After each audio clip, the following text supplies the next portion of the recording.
Olá pessoal, aqui é o Paulo Souza, estou falando no podcast Papo de Loja com uma pessoa muito importante, o senhor Mário Valério Gazin, fundador do Grupo Gazin. Senhor Mário, seja bem-vindo. Esse podcast, senhor Mário, vai para o Spotify, então acessem aí através do Spotify, do YouTube e todas as plataformas digitais. É um podcast muito importante porque ele traz, senhor Mário, informações importantes e relevantes sobre o dia a dia do varejo. Por isso que o nome é Papo de Loja, né? Até estava conversando com o seu Mário. O Papo de Loja foi criado de uma reunião do Teams, né? Nós não tínhamos estrutura de podcast e tudo mais, porque nós estávamos conversando, época de pandemia. E aí resolvemos fazer uma reunião no Teams e gravar ela. E a partir daí virou um podcast, que hoje tem vários no Brasil aí. Inclusive o Brasil é um dos maiores produtores de podcast no mundo. Então, seu Mário, seja bem-vindo, né? Que esse podcast aqui que a gente está fazendo, justamente para conversar um pouquinho com o senhor, aproveitando a experiência que o senhor tem no mercado varejo brasileiro aí, para realmente trazer conteúdo, trazer informação relevante e importante para quem está querendo abrir um negócio, querendo abrir uma empresa, né, de móveis e elétricos, ou para quem está precisando ali de algumas informações, alguns insights que o senhor pode contribuir muito para eles. Bom, gente, olha aí, com toda certeza todo podcast é maravilhoso, porque eu que não sou muito de ligar em rádio, de vez em quando fico ligado aí 1 hora vendo alguém falar. Então, acho que isso é muito importante, é bom, tem muito aprendizado, não tem uma coisa que a gente não aprende nesse mundo. Quando o outro está falando, a gente prestar atenção é muito bom. E eu falo assim, que eu já errei muito, mas acertei muito também. E quando a gente acerta com o erro do outro, é muito mais fácil do que com o erro da gente. Então tem muita coisa boa, viu, Paulo? Muito obrigado por estar me convidado aqui. Então, com toda certeza, o Papo de Loja hoje vai ser diferente. Legal. Mais animado, mais animado. robusto. Bora. Seu Mário, quando o senhor olha para trás, qual foi a decisão que o senhor teve que tomar mais arriscada da sua história? Bom, Paulo, aí não só sou eu. Todo mundo aí que está com 65, 70 anos de loja vai entender o que eu vou falar aqui agora. Não é uma coisa nova. O começo não foi tão difícil, mas eu, como era um empregado, eu era empregadozinho, né? Porque eu era pequeno, jovenzinho, mas eu tinha um salário um pouquinho mais alto do que a média na época. Com toda certeza eu trabalhava mais do que os outros. Enquanto os outros faziam 10, eu estava fazendo 11. E isso ajudava muito. E quando eu comecei a Gazin, foi difícil porque eu acabei achando que eu ganhava muito mais voltando trabalho de empregado do que da Gazin. E eu acabei botando na cabeça que eu falei, meu Deus, mas é muito melhor um dia eu ganhar 1 para mim do que 2 para o outro, para a pessoa que eu trabalhava. E olha, gente, com toda certeza, se eu não tivesse posto isso na cabeça, eu juro para vocês que eu tinha voltado a trabalho de empregado. Porque o meu salário, eu não ganhava, na empresa, eu não ganhava 20% que eu ganhava quando eu trabalho empregado. Não é que eu ganhava tanto, é que no começo, gente, tudo é difícil. Hoje é um pouquinho mais fácil, que ainda tem crédito, as estradas melhorou, as coisas melhoraram. Mas no nosso tempo era muito pior. Então, se algum jovem hoje fala assim, puxa vida, meu pai ganhou dinheiro porque o passado era fácil. Esquece. O passado foi muito mais difícil do que hoje. Então, hoje eu já estou lá, vivi o passado e estou vivendo o presente hoje. É muito mais difícil. Então, Paulo, eu acho que esse com toda certeza foi o começo. Né? O começo aí, porque se eu não tivesse um bom salário, eu talvez não reclamasse. Mas como eu tinha, eu falava, meu Deus, eu estou trabalhando aqui, longe do pai, eu estava sozinho, longe do pai, longe de mãe, longe dos irmãos. Eu falava, meu Deus, e eu ganhar bem menos do que eu ganhava, né? E naquele tempo, que eu era trabalho empregado, ainda fazia uns bicozinhos. No meu serviço eu não tinha como fazer bico. Né? Depois eu me lembro que na geada de 75, aí as coisas ficou bastante difíceis, que nossa região era puro café. Aí eu acabei arrumando um servicinho fora, né, mano? Eu acabei pegando uma rede de energia para instalar. Eu já amarrava fio, quando eu fazia bico, amarrando fio. Aí já foi fácil, aí eu já ergui e foi posto. Quer dizer, o senhor sempre foi inconformado, nunca quis ficar... Não pode aquela ficar parado. situação. Sempre copo cheio, chamamos. Né? Legal. Tem que estar sempre copo cheio. Nunca pode estar com o copo na metade. Sim, mesmo o senhor fazendo algumas coisas, sempre procurando fazer bico, enfim, Bico. nunca estava conformado com aquela situação. Ninguém pode estar contente com nada na vida hoje. Gente, se tem uma coisa que não é pecado, é ganhar dinheiro. O que talvez seja pecado é ter ciúme. Mas ser melhor do que o outro é só trabalhar um pouquinho mais. É fazer um pouquinho mais. É andar um passo a mais por dia. Não é pecado de nada. Eu quero ter dinheiro, eu quero ser rico. Eu não sou rico. Né? Eu vou morrer pobre, porque eu tenho promessa com isso. Né? Eu não tenho nada, mas com toda certeza a empresa é grande e nós não somos. Mas isso é muito interessante, é bom. Eu acho. Sim, tem aquela expressão, né? Empresa é rico de dono pobre. Dono né? é pobre. Né? Porque assim, pessoal, quando o seu Mário fala empresa rica de dono pobre, o que acontece? A Gazin, 95%. 96%. Nós tira 6% e 94% é investido na nova da empresa. 94% é investido 100% na empresa. Então imagina só, 94% de tudo que é feito de geração de riqueza na empresa fica para a empresa. Então o seu Mário, ele fez esse formato para justamente fazer com que a empresa tivesse um caixa sólido, a empresa pudesse crescer de forma orgânica, sem depender muito de investimento de terceiros. Realmente é uma empresa que tem uma estrutura, pessoal, principalmente de caixa, uma estrutura financeira muito importante. Isso dá até, seu Mário, insight para uma outra pergunta. Porque muitos empresários, na gestão da sua loja, sobrou um dinheirinho. O que ele faz, seu Mário? A maior parte dos empresários, quando sobra dinheiro, compra carro novo, faz casa. Isso, não estou dizendo que não pode ter o carro novo e a casa, mas primeiro organize sua empresa. Bote sua empresa no caminho. Não se preocupa. Eu chamo isso, eu escrevi até aqui para não esquecer, Paulo, ansiedade. Legal. Às vezes a pessoa fala assim, puxa vida, meu pai não teve, eu não tive quando era pequeno, eu quero ter agora. Gente, espere. Né? Deixa essa ansiedade um pouco a mais. Crie, arrume sua empresa, bota ela no caminho certo. Quando ela estiver no caminho certo, com toda certeza você vai ter tudo que você quer. Né? Você vai ter tudo que você quiser. Mas no caminho certo, deixa ela já quando ela estiver descendo, quando ela estiver embalada. Aí é difícil a gente segurar. Difícil segurar uma pessoa. Falo também, Paulo, para você. Muito mais difícil hoje administrar uma empresa com dinheiro do que uma empresa sem dinheiro. Uma empresa sem dinheiro, todo mundo ajuda um pouquinho. A empresa que está com dinheiro, todo mundo fala, isso aí não precisa não, ele já tem. E todo mundo, você precisa de ver o que é gavião que tem volta da empresa. Uma empresa boa está cheia assim de gavião. Né? Quando ela não é boa, os gavião voam longe. Né? A carniça não é boa, eles vão para longe. Né? Mas quando ela é boa, está todo mundo pertinho ali. Isso é muito interessante. Mas então o processo, gente, é não ter essa ansiedade. Né? Eu falo assim, quantas vezes já tomei remédio para ansiedade? Porque eu também tinha ansiedade, eu queria. Mas a gente tem que ter ou o dia, ou a oportunidade, né? A gente tem que estar ali no dia certo. E o senhor fala assim, né? Falando para imagina só agora um empresário que vai começar no segmento de móveis elétricos, ou seja, né, vai pegar os colchões Gazin, óbvio, né? Colchões Gazin é melhor do que o colchão do Brasil. E como que ele define, seu Mário, né? Salário. Como que esse empresário define salário no mês dele ali? Para ele poder ter o salário dele, ter o dinheiro dentro da loja, para que ele tenha realmente um crescimento, um planejamento. Bom, a primeira coisa, a pessoa tinha que procurar o Sebrae. No meu tempo eu não tinha o Sebrae.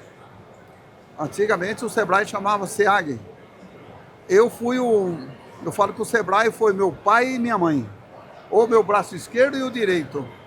Né? Eu ouvia eles, eu assistia as palestras, eu ouvia as pessoas falando, que o custo lá é muito baixo. E com isso a gente aprende. Aprendeu muito mesmo, né? Então precisa ter muito cuidado com isso. Porque todo mundo fala assim, eu vou montar uma empresa. Mas ele não sabe quanto é o salário dele. Primeiro, quando vai montar a empresa, você tem que definir primeiro quem vai trabalhar na empresa, se é a família, se não é a família, se a família pode trabalhar e quanto é que você pode fazer a sua retirada. O povo fala prolabore, né? Mas eu gosto de falar salário. Quanto que é seu salário? Se você botar 100 mil reais para abrir uma empresa com 100 mil reais, você não pode tirar mais do que entre 2.700 a 3 mil reais. Passou de 3 mil, você está sangrando a empresa. Então, aí você fala, mas então eu não vou montar uma empresa. Você pode não montar, mas o outro monta e ganha dinheiro. Sim.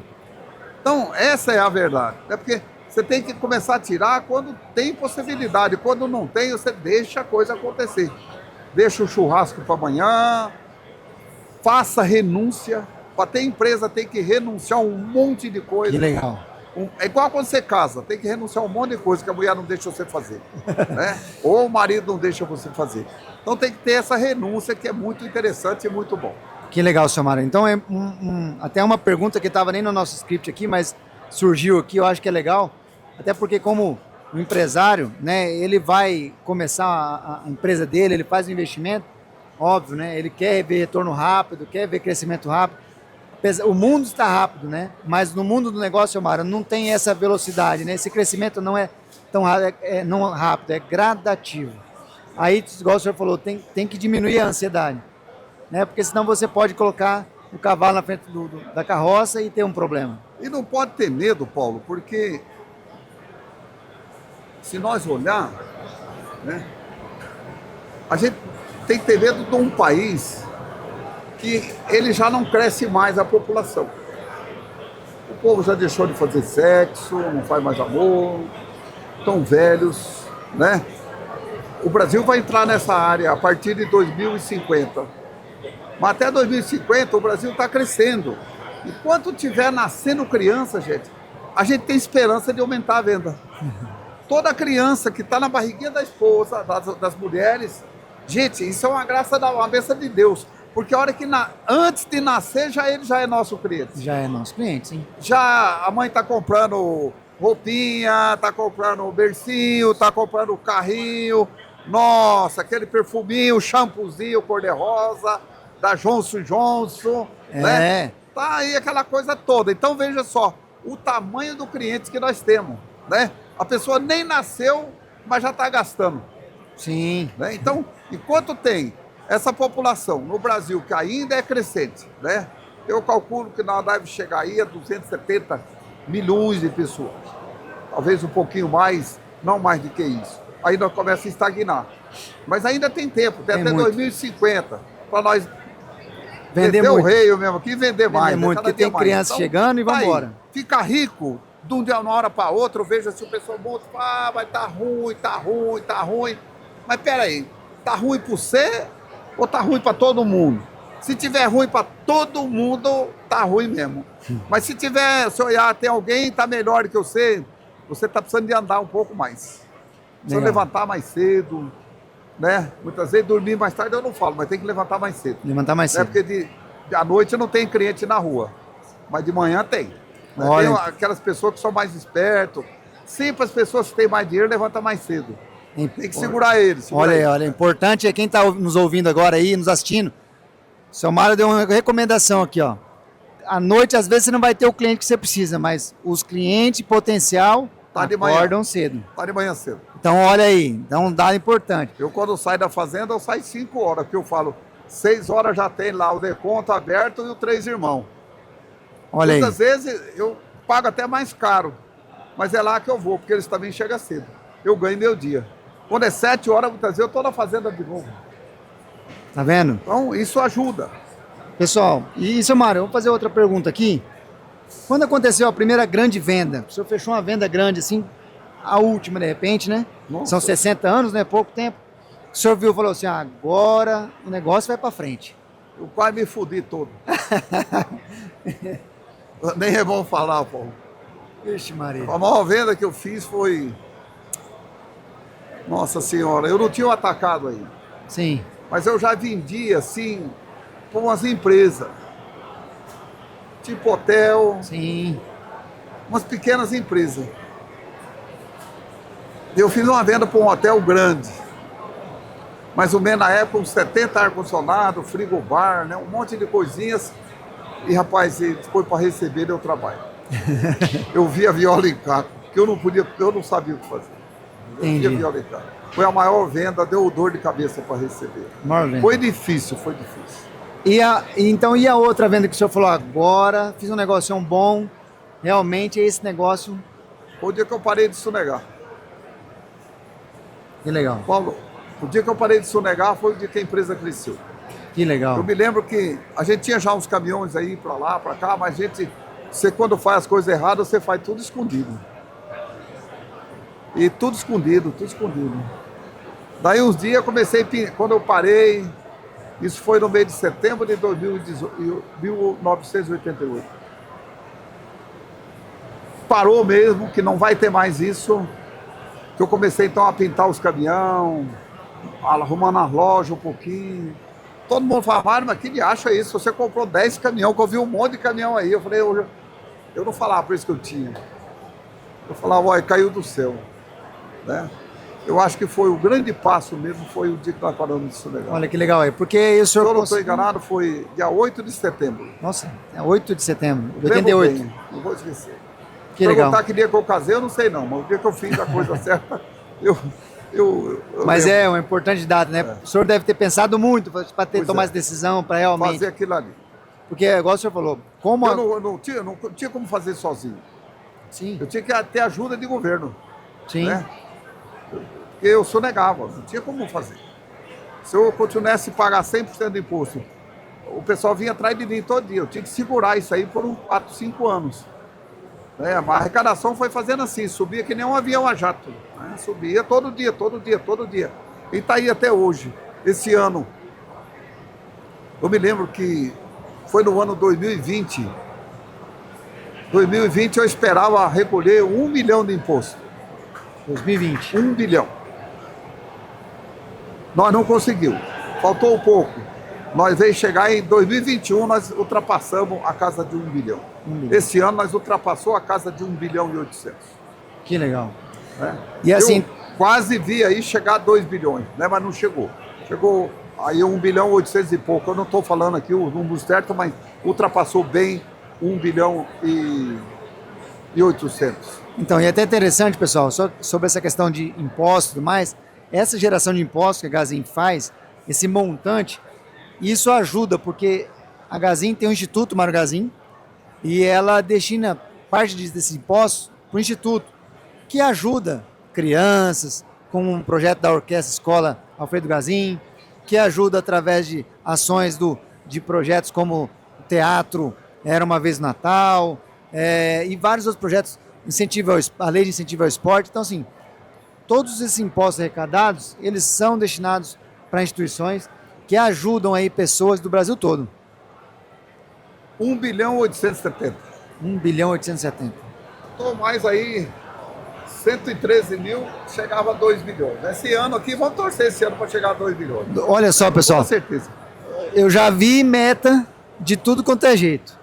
Agora, a meta de arrecadação de imposto, essa é a primeira vez, eu vou ser sincero para o senhor. Acho que eu não ouvi em um podcast uma pessoa que realmente fala, não, eu quero pagar 2 bilhões de imposto no Brasil. Porque se eu pagar 2 bilhões, vai me sobrar pelo menos 900. Essa é a frase que vem depois, né? Eu falo até brincando que eu não vejo a hora de pagar bastante imposto de renda, porque se eu estiver pagando mais imposto de renda, eu estou ganhando mais dinheiro. É essa a conta. Muitos correm no imposto, não, mas vem cá, não, vamos pagar, eu quero pagar mais imposto.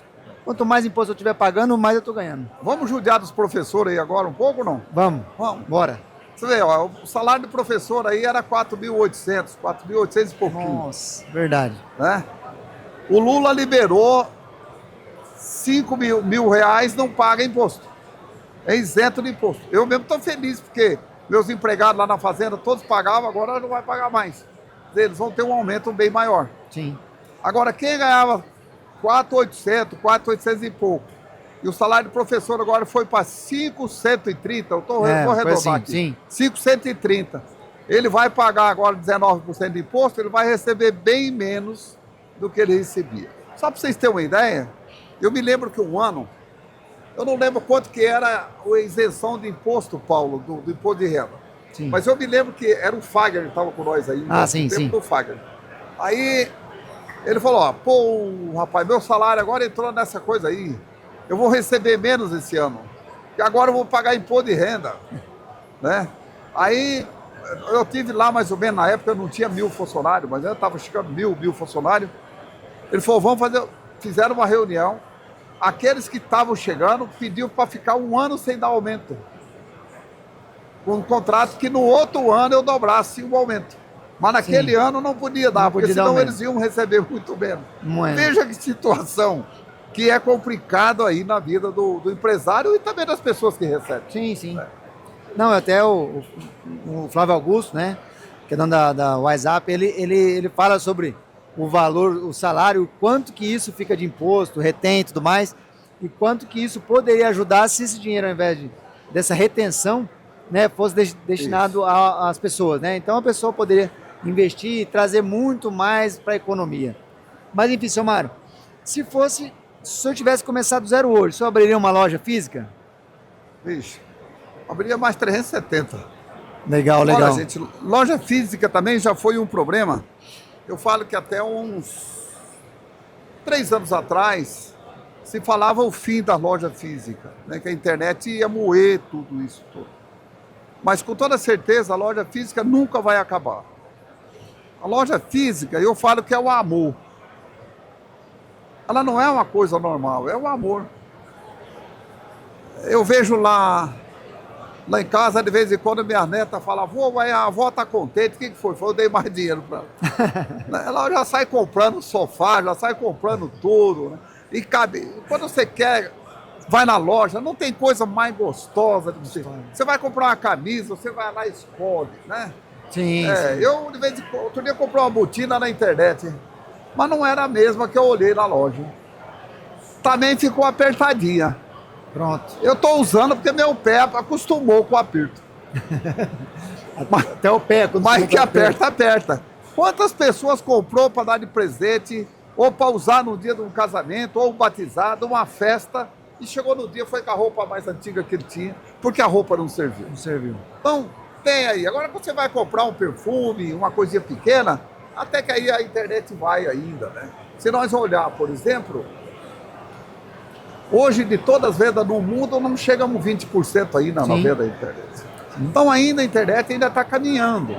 Tem melhorou muito. Se a gente olhar aí de 3 anos para cá, as lojas melhoraram, compre na internet e retira na loja. Os lojistas que vendem estão entregando, eles mesmos estão entregando para não ter o retorno de volta. Né? A volta, eu tenho um nome isso aí, Paulo, você fala depois. E aí eles têm voltar, não tem produto de voltar, porque quando eu vendo aqui no Brasil, se o cliente não quis, quantos clientes devolvem o produto fechadinho sem abrir? Porque de noite ele foi lá, comprou empolgado, né?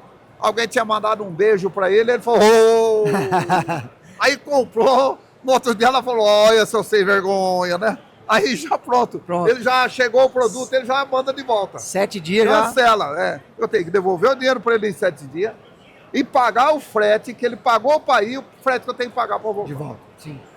Então, muitas vezes você falou assim, mas eu comprei sem frete. Olha, gente, eu nunca vi almoço de graça. Não existe. Está cobrado no produto, Agora, quando vem, o débito vem mesmo, que aí já está cobrado uma vez, não tem jeito de cobrar 2 vezes. Então já veio o débito debitado para você. Então, essa é uma coisa bastante interessante. Então, retira na loja, você assinou que recebeu, eu não preciso mais devolver o dinheiro. Está resolvido. Sim. Se eu for entregar na casa de vocês, você assinou que recebeu, acabou o problema. Sim. Né? Então tem muita coisa boa aí acontecendo. Né? Eu vejo o colchãozinho enrolado. Lá nos Estados Unidos funciona, porque as lojas lá não entregam. Aqui no Brasil entrega. Nós já fez o colchão enrolado, mas aqui no Brasil não funciona. Não funciona muito. Porque ele requer um produto de maior qualidade, ele tem um preço bem mais alto do que o normal. Sim. E aí acaba a pessoa comprando e manda entregar, nós entregamos, está aí resolvido. Não mudar nada pra ainda. Não foi porque não deu certo, foi porque aqui ainda nós temos a facilidade da entrega. Sim. Então hoje a entrega, mesmo na venda na internet, ainda as lojas de entrega. Isso tem melhorado muito. Agora, seu Mário, indo agora, voltando um pouquinho, falando com os empresários. Qual que é o erro que o senhor vê que os empresários, lojistas, mais cometem, que de repente não deveriam cometer para que as lojas deles pudessem vender cada vez mais? O começo, gente, quando você começa uma empresa, o primeiro mês você vende, você tem dívida para pagar, tudo, mas está mais tranquilo. Você esquece que tua empresa vai amadurecendo. E quando ela vai amadurecendo, ela vai criando despesas. E muitos que começam a empresa, ele começa a empresa e já começa, então, puxa vida, vou comprar um carro, ou vou fazer uma casa. Começa, então, a sangrar a empresa. Nós chamamos isso de sangrar. Vocês vão falar de retirada, mas não, nós sangrar a empresa. Ela está te dando mais do que ela pode. E a empresa chora. Como qualquer homem chora. Só que você não vê as lágrimas dela. Porque a lágrima dela é escondidinha. Mas ela chora também. Ela sente. E qual é o sangue de empresa? É investimento. É botar mais dinheiro dentro dela. Você não tem para pôr. Aí ela está começando a sentir mais dor ainda. Mas é assim. Então, você tem que se preparar a empresa. Para depois você fazer a sua retirada, que é necessário. O começo, gente, é difícil. Mas que vai, né? De vez em quando eu pego nas escolas, os meninos falam assim, eu não vou montar empresa porque o Brasil é muito burocrático. Eu falo, graças a Deus, tem um concorrente a menos. A menos. Olha, né? Que legal. Gente, burocracia tem no mundo todo. Todo lugar é difícil. Tem um lugar que é mais fácil, uma coisa. Aqui no Paraná, por exemplo, levava 6, 7 meses para você tirar uma inscrição, abrir uma empresa. Ou você abre em 2 horas, 3 horas. Tem lugar que você abre na hora. Então, no Mato Grosso do Sul também é ligeiro. Então tem muita coisa que está melhorando. Melhorando, né? Sim. Vai andando.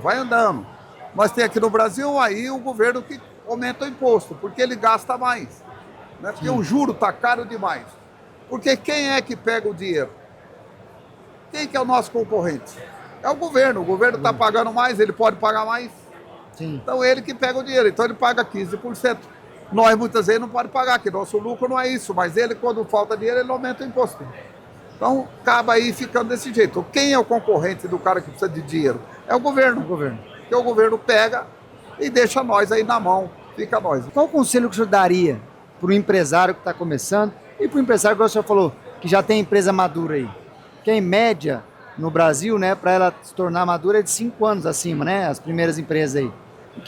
Qual é a recomendação que o senhor falar, faz isso que vai dar certo?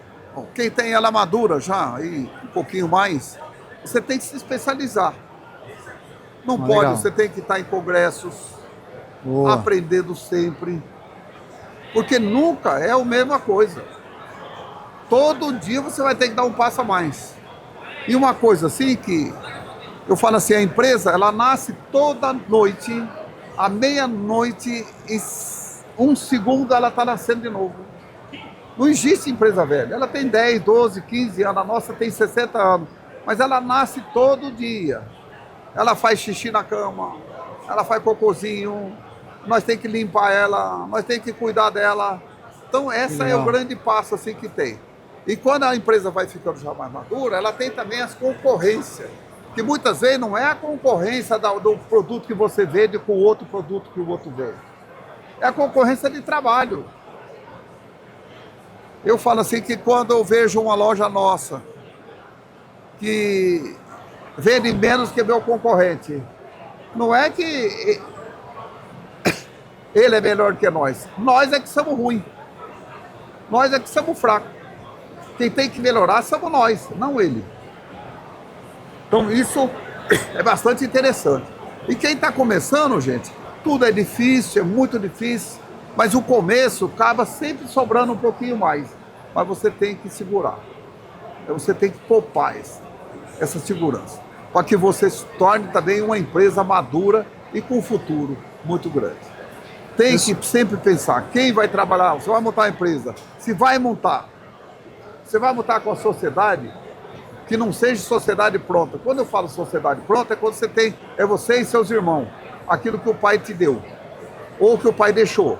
Sociedade que você vai construir é muito mais fácil. Você pode escrever tudo que você quer um do outro, isso é maravilhoso. Né? Eu falo assim, o Brasil é um país que aceita sociedade. É muito bom aqui. Né? Se fala muito investidor, mas o investidor fica longe, ele só bota o dinheiro, mas ele quer todo mês, fica tirando, fica sugando. É a mesma coisa que ele tem empresa e manda para a financeira, em vez de ele vender a prazo. Sim. Né? Ele precisa vender a prazo, ele que deve dar o prazo. Que aí ele passa a ter 2 lucros, o da venda e da venda a prazo, do juro. O juro. Perde, mas recebe. mas dá certo. Mas, seu Mário, eu queria agradecer, né, esse papo de loja aqui, agradecer a todos que estão nos ouvindo aí. Nós vamos ter vários episódios aí no papo de loja correlacionado aí aos nossos lojistas, a participações de feiras e eventos, e é justamente a ideia é essa mesmo, trazer um pouco mais de informações, trazer informações que nossos lojistas precisam ouvir, de pessoas que estão no dia a dia, assim como o seu Mário, né, que 60 anos aí, tem uma experiência, vasta experiência no segmento de varejo, de atacado, de indústria, tem banco, tem um ecossistema muito grande. A Gazin é muito forte nisso. Então, agradecer a presença de todos aí e um abraço para todo mundo. Seu Mário, dá um abraço final aí para todo mundo que está nos ouvindo. Bom, gente, olha, vocês estiveram ligadinho aí, que nos ouviu até agora.